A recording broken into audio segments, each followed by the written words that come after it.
Assalamualaikum dan salam sejahtera saya ucapkan kepada semua ahli panel serta hadirin yang dihormati sekalian. Forum kita pada hari ini akan mengupas mengenai implikasi ideologi liberalism dalam wabak COVID-19. Izinkan saya memperkenalkan diri. Nama saya Nur Hidayah binti Hasbullah, bernombor metrik 20204961178 selaku pengurusi forum pada hari ini. Sebelum itu, mari kita berkenalan dengan para panel kita pada hari ini. Dipersilakan. Assalamualaikum warahmatullahi wabarakatuh. Nama diberi Nur Alia Nadira binti Syamara Fuad sebagai ahli panel pertama di dalam forum ini. Okey, terima kasih saudari. Okey, saya Profesor Madia Aida Adani selaku panel kedua pada hari ini. Terima kasih saudari pengurusi. Nama saya Nur Hidayah Nadira binti Muhammad Sattar selaku panel yang ketiga. Baiklah, terima kasih kepada semua ahli panel. Seperti mana yang kita tahu, liberalism ni membawa maksud falsafah ataupun ideologi yang meletakkan kebebasan individu pada nilai politik yang tertinggi. Faham liberalism ini menekankan beberapa prinsip iaitu pertama, hak milik, kebebasan bersuara dan berfikir, keamanan, tata susila, toleransi dan mereka ni menyokong sistem demokrasi dalam idea kesamarataan ini. Antara tokoh yang memperjuangkan liberalism pada zaman dulu ialah John Locke. John Locke ni pernah menyatakan bahawa manusia yang bebas yang mempunyai fahaman liberalism ni mampu untuk melahirkan masyarakat yang stabil. Sementara COVID-19 ialah satu virus yang sangat berbahaya dan berjangkit di mana jangkitan tu berlaku daripada pernafasan manusia ke manusia yang lain. Berdasarkan data, kes positif COVID-19 ni sudah mencecah 170 juta dan jumlah kematian sebanyak 3.5 juta dalam talian global. Hal ini membuatkan negara di dunia ni terpaksa melaksanakan perintah kawalan pergerakan SOP dan mewajibkan rakyatnya untuk memakai pelitup muka. Maka soalan saya yang pertama pada forum kita ni ialah mengapakah orang ramai sukar untuk memakai pelitup muka sedangkan wabak ni dah merebak merata tempat? Adakah disebabkan oleh ideologi liberalism dalam kalangan umum? Bagi menjawab persoalan ini, izinkan saya ajukan kepada ahli panel kita yang pertama iaitu saudari Datin Alia. Terima kasih kepada saudari pengerusi di atas penjelasan dan soalan yang telah diberikan. Bismillahirrahmanirrahim. Seperti yang kita semua ketahui, sejak bermulanya pandemik COVID-19 ini, kita sebagai rakyat Malaysia wajib memakai pelitup muka kerana pelitup muka dapat melindungi diri kita daripada dijangkiti virus bahaya ini. Seperti yang telah disarankan oleh WHO atau dikenali sebagai World Health Organization, menyarankan semua orang untuk memakai pelitup muka sewaktu berada di luar ataupun ketika bertemu dengan orang ramai. Sejak WHO menyarankan pemakaian pelitup muka, ramai golongan liberal di luar sana membangkang akan arahan pemakaian pelitup muka. Di Malaysia, KKM atau Kementerian Kesihatan Malaysia mewajibkan akan pemakaian pelitup muka. Dan jika rakyat Malaysia ditangkap tidak memakai pelitup muka, mereka akan dikenakan bayaran denda sebanyak RM1000. Dengan keadaan sedemikian, golongan liberal di Malaysia akan pemakaian pelitup muka tidaklah ramai atau teruk seperti di Amerika Syarikat. Seperti yang kita semua sedia maklum, terdapat ramai rakyat di Amerika Syarikat merupakan golongan liberal, di mana Amerika Syarikat percaya bahawa setiap individu mempunyai hak untuk bersuara dan hak untuk kebebasan berfikir. Sejak kebelakangan ini, liberalism akan pemakaian pelitup muka di Amerika Syarikat mula meningkat. Di sana, wujudnya satu gerakan yang dipanggil anti-masker, di mana mereka menganggap bahawa pemakaian pelitup muka itu akan menyekat kebebasan individu. Sewaktu mesyuarat tempatan dilangsungkan, anti-masker berkumpul dan membangkang akan peraturan pemakaian pelitup muka. Mereka berkata bahawa pelitup muka ini akan membuatkan pemakaiannya menghirup balik udara yang telah dihembuskan dan pemakaian pelitup muka itu akan bertentang dengan sistem pernafasan yang Tuhan telah berikan. Bahkan Presiden Amerika Syarikat yang ke-45 iaitu Donald Trump sendiri boleh dikatakan adalah salah seorang golongan liberal akan pemakaian pelitup muka ini, kerana Donald Trump masih berdegil untuk mengeluarkan arahan akan pemakaian pelitup muka walaupun ketika itu kes COVID-19 di Amerika Syarikat semakin meningkat. Menurut Donald Trump sendiri, dia tidak setuju akan kewajipan untuk memakai pelitup muka. Beliau menjelaskan bahawa rakyatnya harus memiliki kebebasan untuk memakai pelitup muka ataupun tidak.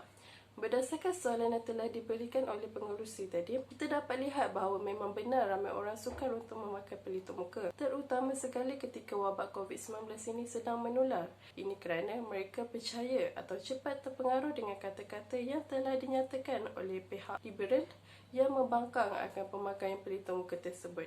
Setakat ini sahaja saudari pengerusi tentang ideologi liberalisme dalam kalangan umum akan pemakaian pelitup muka. Saya serahkan semula kepada saudari pengerusi. Terima kasih. Seterusnya, kita beralih kepada ahli panel kita yang kedua iaitu saudari Profesor Madya Aida Adani. Baiklah Prof, kalau kita lihatlah sekarang ni kan ramai orang yang menentang vaksin secara terang-terangan. Bagaimanakah pendapat Prof? Adakah ini juga merupakan salah satu ideologi liberalisme dan apakah punca sebenarnya? Okey, terima kasih saudari. Hari ini saya akan mengulas sedikit sebanyak tentang implikasi ideologi liberalisme dalam wabak COVID-19. Okey. Seperti yang kita sering dengar pada hari ini, sebenarnya ramai lagi orang yang masih menolak pengambilan vaksin COVID-19. Persoalannya, mengapa? Mengapa mereka menolak vaksin?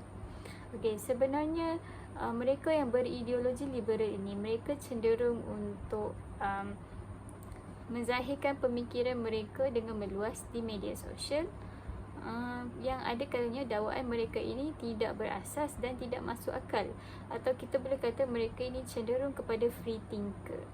Jadi apabila golongan liberal ini sering mengeluarkan dakwaan yang tidak berasas, maka ramailah yang terpengaruh. Jadi muncullah golongan anti-vaksin. Okey, punca utama ramai golongan anti-vaksin di dunia ni adalah disebabkan penyebaran maklumat palsu, mengenai vaksin. Okey, sebagai contoh, ada seorang pemimpin gerakan anti-vaksin bernama Dale Bigtree di Amerika Syarikat. Dia ni menggambarkan vaksin COVID-19 sebagai demam, yang mana tuduhan ini sangatlah tidak berasas dan tidak masuk akal, tidak logik. Okey, selain itu, golongan anti-vaksin ini juga aktif menggembar-gemburkan berita palsu tentang kematian akibat vaksin COVID-19. Salah satu contohnya adalah seorang jururawat yang bernama Tiffany Dover. Tiffany Dover ni beliau pengsan sejurus selepas menerima vaksin. Lalu ada kumpulan anti-vaksin mengatakan bahawa beliau telah mati disebabkan vaksin. Okay, lalu dihebohkan cerita itu di Facebook. Jadi ramai yang menyerangnya, menyerang keluarganya, dan malah ada yang mewujudkan satu grup di Facebook yang bernama Justice for Tiffany Dover, yang mana beliau ni tidak mati pun. Okay. Jadi kesimpulannya, kita haruslah tingkatkan kesedaran kepada orang awam bahawa dakwaan-dakwaan yang tidak berasas ini sebenarnya wujud, dan kita perlulah berhati-hati dalam menilai. Banyakkan membaca maklumat yang tepat dan sah daripada sumber-sumber yang dipercayai. Okay. Terima kasih. Itu sahaja daripada saya. Oleh itu, soalan saya yang ketiga kepada ahli panel kita yang terakhir iaitu saudari Dr. Nur Hidayah. Pada pandangan doktor, adakah ideologi liberalisme ni yang menyebabkan kes COVID-19 meningkat dari hari ke hari dan menyebabkan SOP yang ditetapkan oleh kerajaan dikira gagal? Baiklah, Bismillahirrahmanirrahim. Assalamualaikum warahmatullahi wabarakatuh. Terima kasih saudari atas soalan yang diberikan. Soalan yang diberikan oleh saudari, adakah ideologi liberalisme ni menyebabkan kes setiap hari naik dan SOP yang dilakukan oleh kerajaan gagal? pada pandangan saya, mengapa SOP yang ditetapkan oleh kerajaan gagal adalah hal ini kerana fahaman liberal mereka yang dibatasi dan mengikut undang-undang mereka sahaja, mereka sendiri. Mereka tidak mahu mengikut arahan daripada atasan mahupun kerajaan. Mereka hanya membuat peraturan mereka sendiri dan mengikut peraturan mereka sendiri.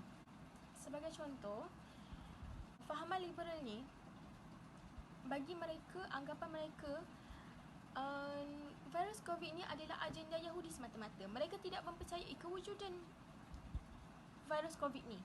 Dan apabila kerajaan mengeluarkan arahan, mengeluarkan SOP untuk rakyat, mereka tidak mendengar sebab fahaman mereka COVID ini hanyalah buatan oleh kerajaan, oleh luar negara, oleh orang Yahudi apa semua. Jadi, bila kerajaan mengarahkan untuk tutup masjid, untuk tidak buat majlis keramaian, untuk buat majlis keagamaan atau perkumpulan ramai-ramai orang, mereka tidak mengambil air rendah. Malah mereka menentang arahan kerajaan dan membuat perkumpulan ramai-ramai. Kita boleh lihat contoh perhimpunan tabligh di Seri Petaling yang menyebabkan kes yang pertama naik. Dan kita juga boleh melihat kes di Sarawak, kes gereja. Padahal pada waktu itu kerajaan sudah mengeluarkan SOP yang tidak dibenarkan langsung untuk apa-apa sahaja keagamaan, majlis ke apa-apa sahaja. Tapi fahaman liberal ini diingkar atas arahan kerajaan. Pada waktu raya baru-baru ini, kerajaan mengeluarkan, sehingga mufti sendiri mengeluarkan arahan bahawa haram bagi sesiapa yang merentas negeri untuk raya. Tetapi fahaman ini merentas negeri dan menyebabkan jangkitan lebih meribak sehingga menyebabkan penyebaran COVID semakin berleluasa, semakin meningkat dengan kes sehingga mencecah 9,000 satu hari. Kita juga boleh tengok contoh di luar negara, di Korea, mereka melarang sebarang aktiviti, juga seperti Malaysia, melarang aktiviti keramaian atau majlis apa-apa pun. Tetapi mereka ingkar atas arahan kerajaan dan disebabkan oleh majlis itu menyebabkan ramai sangat terdedah dengan virus COVID. Itu sahaja daripada saya, implikasi oleh ideologi liberalisme kepada COVID-19 dalam isu SOP. Terima kasih. Maka di sini, saya dapat simpulkan bahawa umat Islam perlulah berganding bahu membantu golongan intelektual dan para ulama dalam mempertahankan agama Islam dan menjauhi ajaran fahaman yang boleh memensongkan akidah serta syariat Islam. Selain itu, media massa juga perlulah melibatkan diri dalam menyebarkan tentang terpesongnya ideologi barat supaya tidaklah mudah orang Islam terpengaruhinya. Kesimpulan di sini, menjadi tanggungjawab bagi setiap Muslim untuk berhati-hati daripada terjebak dalam pemikiran liberal ini. Saringlah terlebih dahulu pemikiran barat dan pastikan ia benar-benar selari dengan pandangan Islam sebelum kita mengikutinya kerana takut kalau bertentangan dengan ajaran Islam. Golongan intelektual dan para ulama juga sudah pun memutuskan bahawa liberal ini ialah sesat dan menyeleweng daripada syariat Islam. Sidang hadirin sekalian, saya mewakili semua ahli panel ingin mengucapkan setinggi-tinggi terima kasih kepada semua hadirin yang hadir menyaksikan forum kita pada hari ini. Sebagai penutup bicara, saya akhiri dengan serangkap pantun. Kampung Sentosa, kampung ternama, penduduk muafakat, hidup selesa. Masalah liberalism adalah masalah bersama, wajarlah kita bendung sebelum ia berleluasa. Itu sahaja daripada kami. Sekian, terima kasih.